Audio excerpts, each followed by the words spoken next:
everybody. Welcome back to another new episode of 38 in Dating. I'm so excited that you guys are loving the podcast. Thank you for your support. And let's just get into it. I'm your host, Lori J, Lorijay on Twitter and Instagram. And as always, hit me up on Twitter, Instagram, DM me, or email me your questions, thoughts, or anything that you want to know. My email is lorijay, Lorijayh @gmail.com. All right, let's get into it. This episode is called Not Letting Your Past Affect Your Present. In other words, let go of the baggage that you have in order to get where you want. So this episode is really about my philosophy on dating and how I was able to let go of my emotional baggage in order to try and free myself up to get what I want. So my philosophy on dating has always been that dating is like an airport runway. So if you have a plane on the runway, you can't allow another plane to land. And while I was in my 10-year relationship, I knew that I would never meet the person I was supposed to be with unless I freed up my runway. What does that mean? While I had a relationship for 10 years, I knew that that wasn't going to be the one, just through various things of us trying to work it out and it not working. I knew that it wasn't going to be a long-term proposition. So I ultimately had to decide definitively to leave. I know some people kind of let things go and it just kind of happens, but I think that one of the things that helped me out most was that I made the hard choice. And oftentimes in life, you'll be faced with a hard decision, whether it's your love life, your work life, something else in your personal life. And making the hard choice can be the best thing for you to do. So you have to move the plane that's blocking your future off the runway so that you can allow the right plane to land. And so I always kept that in the back of my head. And I was like, you know what? I know it sounds crazy, this airplane analogy, but it was real. And so it was funny because people often said to me, oh, well, you guys have been together for 10 years. It's like you're married. I was like, On the census, it says single, married. There is no dating, in between, etc. And I don't know what's on the census now, be real. But I was just like, if you're not married, you're single. And I didn't mean that in a literal sense in terms of I was stepping out, but I meant that in terms of you can't treat dating as if it's marriage. I don't know what marriage is like. I've never been married. But I damn sure knew what dating is like. And it doesn't mean that you've ultimately made your choice for your life partner. And if you haven't, you're still available to decide. And even some people that get married still have to make hard choices, and sometimes it's unfortunate, but you got to do what's right for you. So anyway, I moved the plane off my runway and freed myself up. But that didn't mean I didn't still have a lot of emotional baggage. Look at that, y'all. Over here talking about baggage and planes. It all kind of goes together. Didn't realize that until now. Anyway, it didn't mean I didn't have a lot of emotional baggage still. And it doesn't mean that I was sobbing every night and crying and I was, pulling out my hair and things like that. But I did have pain and hurt and, it was really easy for me to compare the next guys to the previous guy. And so one thing about emotional baggage, y'all, is you've got to deal with it. You have to deal with it. I would read all kinds of articles. There was this great London blogger, I guess, who with a blog called, I think it's called like Baggage Reclaim or Emotional Baggage Reclaim, something like that. And I was reading her articles all the time and they were hilarious. I mean, to die for. If you can find it, kudos to you. And I was reading books about when it's too good to, what was it called? It was When It's Too Good to Leave and Too Bad to Stay. That was the name of one of the books that I read, which described my previous situation perfectly.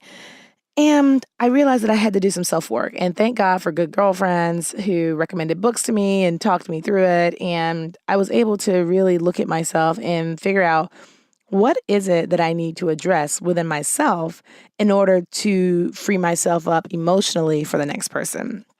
So I think I mentioned in the last podcast that, after 10 years, there was still a gray area for a few years.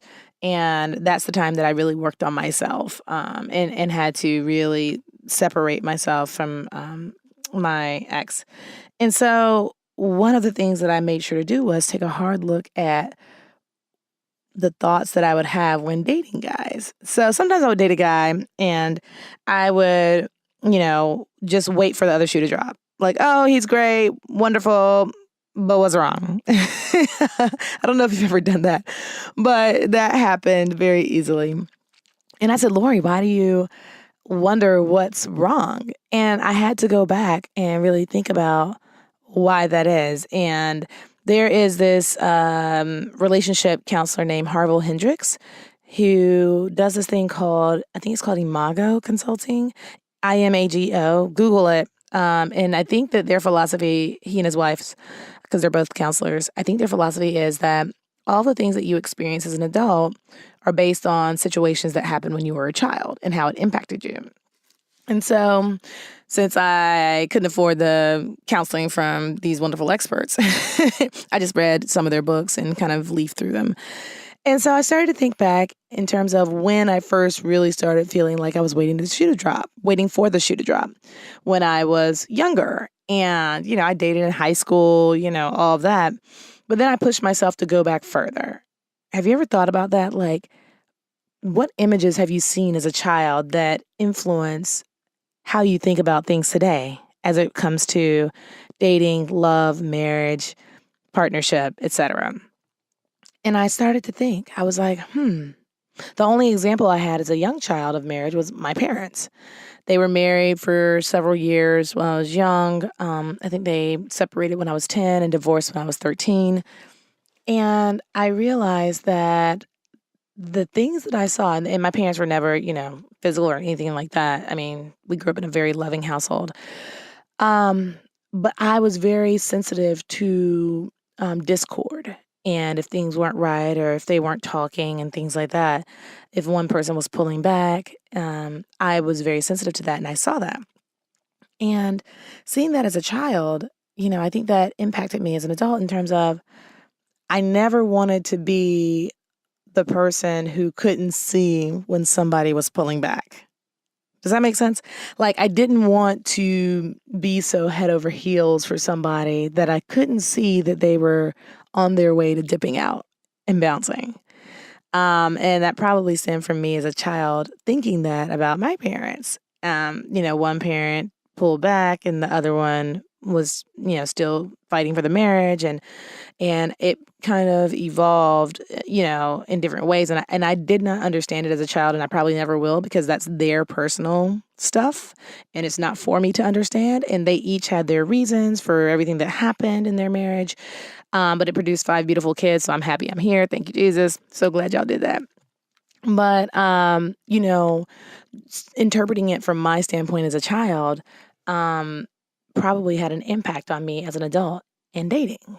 And that was a really big revelation for me. Very big, huge, as Julia Roberts says in Pretty Woman, huge. So I had to learn how to work through that and unpack that and think, okay, well, that's not you. That wasn't your relationship.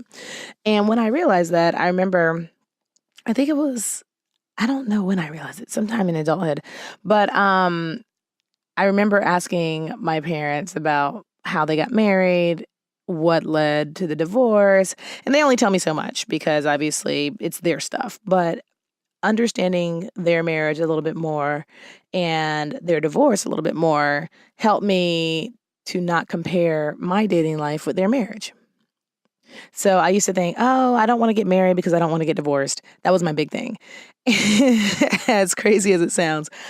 But I changed my mind probably around late 20s, early 30s, and said, you know what? I'm not them.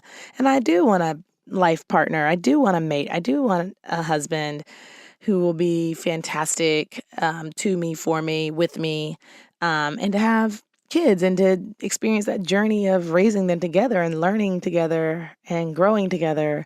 It's more about the experience for me. And that was huge too. To go from not wanting to be married to, oh yeah, this is actually what I want, was a hard thing for me to admit, but I did admit it. Anyway, so in terms of your emotional baggage, you have to start to check for certain things. All of the baggage stems from fear. And that can be fear of making another mistake. Like, for example, I think sometimes I stayed in dating situations a little too long because I didn't want to have to admit that, oh, I thought this guy was really great and he was good and, he could be something long term. And now I have to admit that, nope, I was wrong. My picker was off. My decision was not so good, and that fear comes from fear of admitting it to other people. And nobody's perfect. I have fears just like everybody else, and I'm admitting mine to y'all, to the World Wide Web. And even though it sounds a little scary, and I'm admitting my flaws, I am absolutely happy to do so if it helps somebody else, because these are things that I realized a little bit later that I wish I had done the work earlier so that I could benefit from it earlier. So check your fears at the door. See if you have a fear of making a mistake. Is it a fear of what people think? Sometimes the fear manifests in self-doubt, meaning you're not sure that you'll find a good thing or the right person. And so you stay in a dating situation too long because you feel like you might not get another turn at bat. So check your fears at the door and kick their asses out.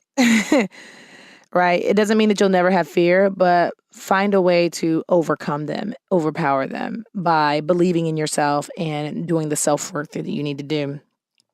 Second is just let go and live in the moment. In order to get something different, you have to do something you've never done before. So I do that with weight loss too, y'all. I'm like, I need to do something different every single day in order to get something different on the back end. So if you're eating the same thing every single day and expecting to lose weight, I don't care how hard you work out, you're still going to look the way you look. You have to do something different in order to change something in your life. Same is for dating. So I would strive to let go a little bit more, not, be so preoccupied about what's going to happen. Is my family going to think I'm crazy because I'm bringing, this guy around and they're going to be like, who is he? And it's funny too, because my family is a big deal to me.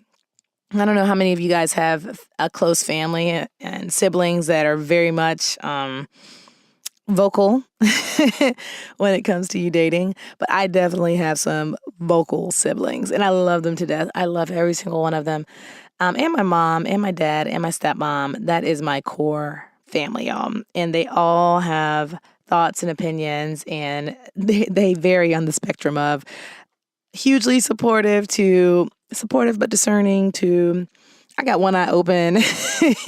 But you need all those people in your life to help gut check what you're doing. Sometimes it doesn't feel so good. I ain't gonna lie. Sometimes I'm like, you know what? I'm not telling y'all a thing because all y'all got something to say. I'm not with it, whatever. But, you can't keep things from your loved ones for too long. And if you have to hide something, it's probably not a good thing, right? So I don't hide anymore. I did for a quick second because I was like, I'm tired of my brothers coming in with their opinions. But you know what? They love me and that's all that matters. And so I'm completely, open and able to talk to them about certain things. But I also know that I have a right to choose and everybody has to be okay with that. It's so funny because I think they're harder on me than even themselves, right? So they look at me as their big sister and, you got to get it right. But I'm not perfect. I have to remind them sometimes. I know y'all think I am, but I ain't perfect. Just kidding. Anyway, so you have to learn how to let go and do something different. That's another lesson that I learned. So whether it is believing someone truly, or it's being open to dating somebody that you previously wouldn't have dated before, just let go a little bit. Don't be so hard. A girlfriend of mine told me about one of her family members who has a lot of lists. She has a lot of checklists in terms of the type of guy she wants. And that's cool. I've done a list before. I told you guys I've done a list. But I also felt like having so many lists can sometimes make you too preoccupied and too focused on getting everything you want and not focused on the person that you meet. So just think about that in terms of lists. It's okay, I think, to have a general knowledge of what you'd like in a partner. But in terms of a checklist and making sure they hit everything you want, I think that'll come. I think that you'll know when you know. Everybody always says that. You'll know when you know. I used to be like, well, okay, well, I haven't known yet, so does that happen? But I truly believe that. You will know when you know. I truly believe that now. So anyway, so back to all of the things that you need to do in order to let go of your past in order to bring something good into your present. Do you guys remember the amazing date that I had? We can just call him Mr. Amazing. If he hears this, I'm sure he'll be like, oh, okay. Anyway, so Mr. Amazing date, we went out, that first day, it was awesome. And then the next night we went out after the cheap broke guy, flaked out and Mr. Amazing guy comes and saves the day. Probably need a better name than Mr. Amazing. It sounds kind of like over the top. So I'll try to think of a good name.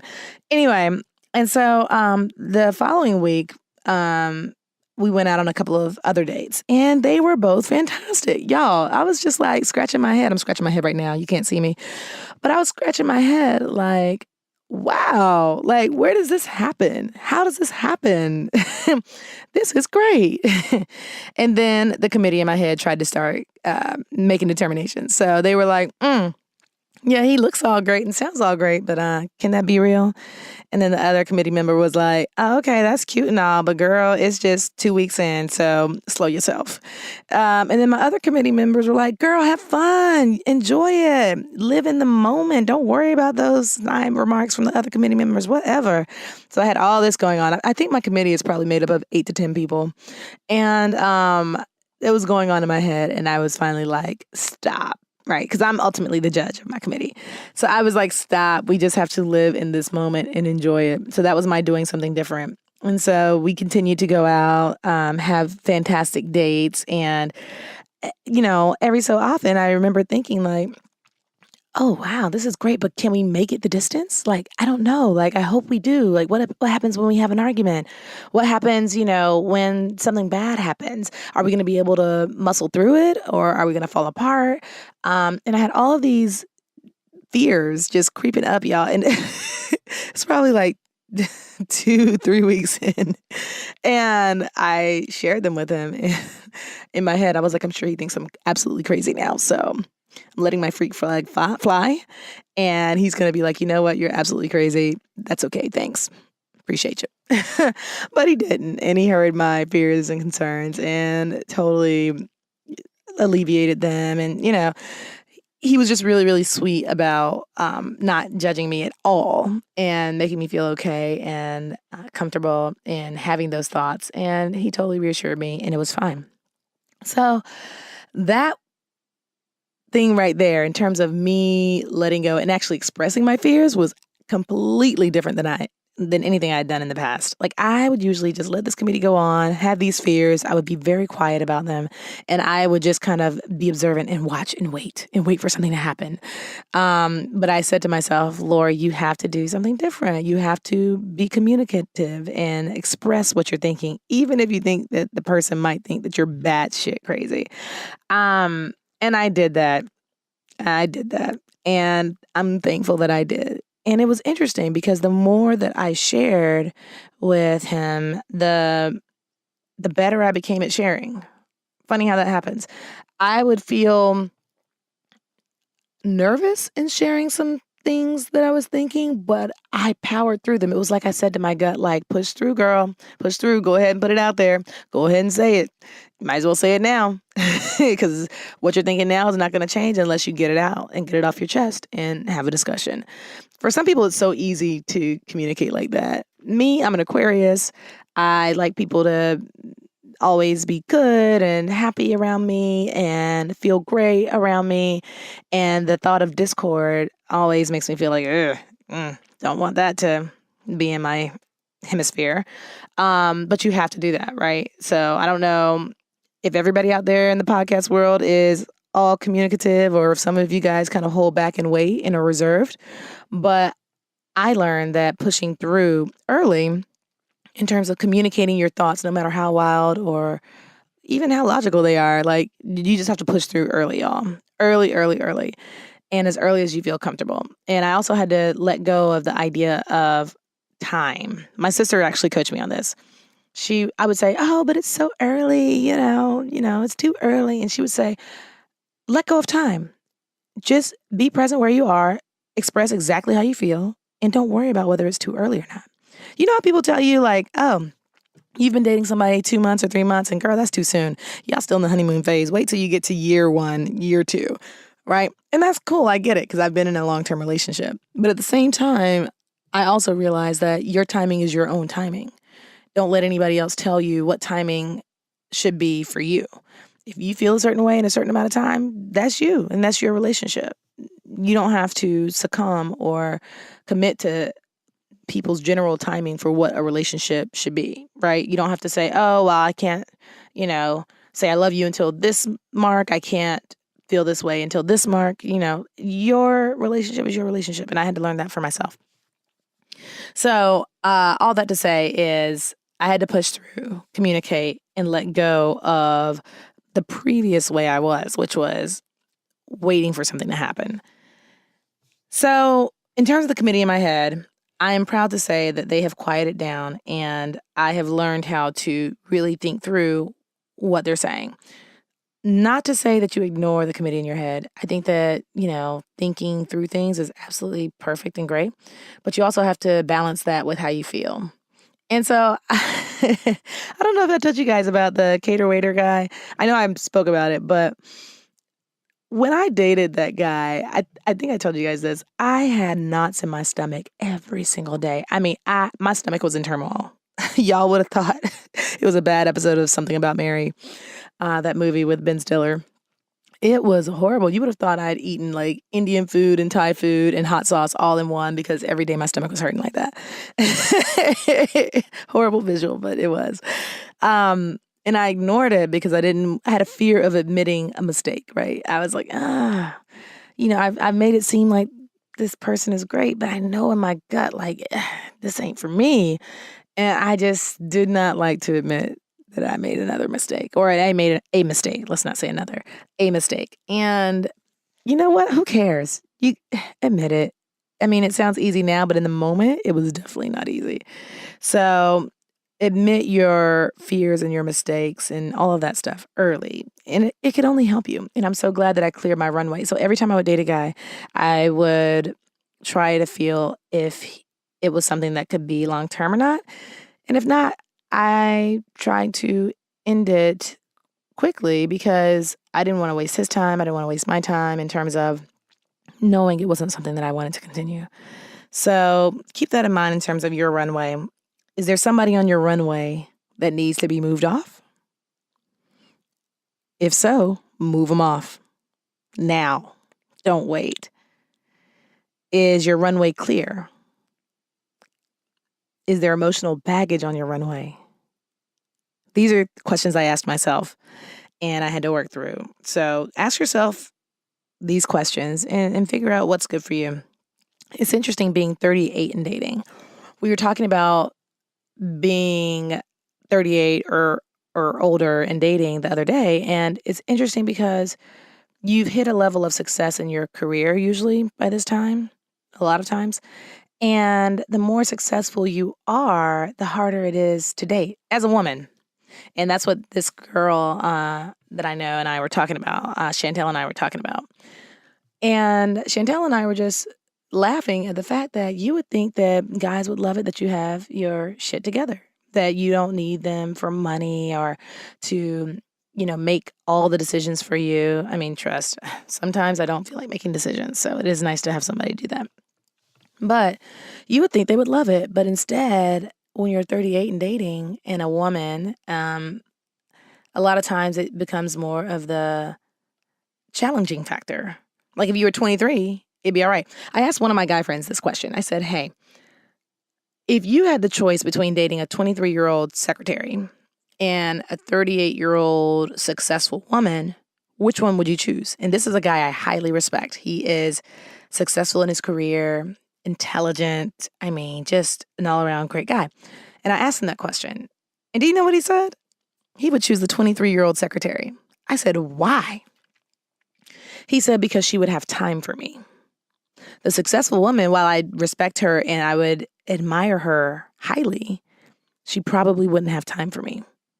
So while I'm out there trying to be successful myself, I come home and she wasn't there, or she was on travel, or she was doing something that she had to do, and she wouldn't be able to be there for me.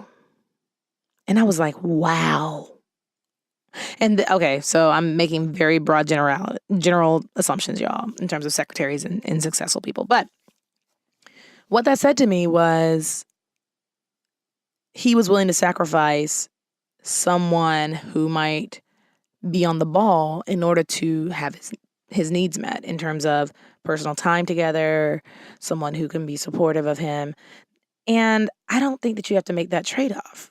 I think that you can be a successful woman and still be there for your partner, just like you want your partner to be there for you. But it just shows you some of the thinking of some guys in terms of how they view women and success, right? So as much as we're trying to break through barriers and fight for equal pay, equal rights in the workplace, all that, it can be somewhat of a challenge when trying to date, because some guys will equate success to you have no time for me, or you're better than me, or, I can't keep up with you, or you're high maintenance. That's another one. Some guys will look at it as, oh, she requires a lot because she's so successful and she can, afford these dinners by herself and travel by herself, and I can't compete with what she's used to. That's another real one, y'all. Have you ever experienced that? Like, if you say, like, I've been on dates where I've said, oh, where would you like to travel to? And they'll say something. I'm like, oh my God, I love Dubai. Or, oh my God, India is one of the most interesting cultures and countries I've been to. And then I find myself choking back those types of things because I was like, oh, I don't want to make them feel like I've gone all these places and that they can't keep up, or they feel intimidated by that, or they can't show me something one day. And that is so not cool. That is so not fair, not cool. You should be able to share everything that you've done, but I guess that just means that those guys weren't the right guys. It's so, so interesting because as women, the more successful you become, you never think about these types of things as challenges because you think there could only be good that comes from being more successful. But as y'all know, there wouldn't be a podcast if it was easy. So anyway, I always thought that was interesting, and I know that all guys are different. Some guys are probably listening to this like, I would never do that. I'd want a woman to have traveled the world. And yeah, y'all say that. But then when it comes down to it, and we tell you that, something happens with the committee in y'all's heads and it psychs you out sometimes. So I appreciate the guys who don't feel like my friend did, or are cool with women being successful and traveling and all that stuff. But please believe there are some of your peers who will say that and actually act a completely different way. And that's okay. Just means it's not the right person for you. So all that to say, there are lots of things you can do to unpack your own baggage. The point is to just unpack it, no matter how you do it. Look at articles, read books. That's what I did for a long time. And sometimes it can drive you crazy. Sometimes you have to put all that reading on a timeout. But sometimes it can be really helpful. Talk to girlfriends, talk to guy friends. Figure out what it is that you need to learn or unpack or do differently in order to bring something better into your present. And all that to say, guys, I talk about this book a lot because I love it and I reread it a lot. The 7 Spiritual Laws of Success. Really getting in the zone in terms of your own state of mind and how you live your life is going to be the best thing that you can do for your own dating situation. I love that book because I learn about the law of detachment. I learn about the law of intention and desire. I learn about the law of pure potentiality. And those things are about how to operate in life overall. It has nothing to do with dating or work, but it has everything to do with dating and work and life. I mean, it's by Deepak Chopra, and I've learned some of the best lessons through it. And one of the things that I've been practicing recently is the law of intention and desire. And it just means that when you're in a meditative state, or when you're silent and you're allowing your thoughts and everything to just be still, you can put out an intention of what you want. and have no attachment to the outcome. And the universe will organize to make it happen. And I have to say, it has proven absolutely true for me. And every time I realize it, I'm like, wow, that is powerful. So do your own work, y'all, consistently, completely, and you will bring something better into your future. I promise you. So Mr. Amazing has been wonderful. And, I am so excited that I've been able to experience amazing dates, because it's been a lot of crazy dates too. So, while out there dating, just keep these things in mind. I'm certainly keeping them in mind, and I'm still working on myself continuously. I will work on myself forever. And that's because I always want to be a student of myself and learn how to do even better in the future. So I'm going to keep on keeping on and keep making realizations where I see them and sharing them with you guys so that you guys can join me in my journey and hear how it's impacting me and has impacted me. And hopefully it'll shed some light on your own journey and what you can do to make yours even better too. That's it for this episode of 38 and Dating. Thanks, you guys. I hope you enjoyed it. Please let me know what you think of the podcast. Some of the episodes are highly hilarious. Some of them are a little bit more insightful. Would love to hear your feedback. Please rate me, review me on iTunes podcast. But you can also review me on any of the other platforms as well. Thanks, y'all, and I'll see you next time.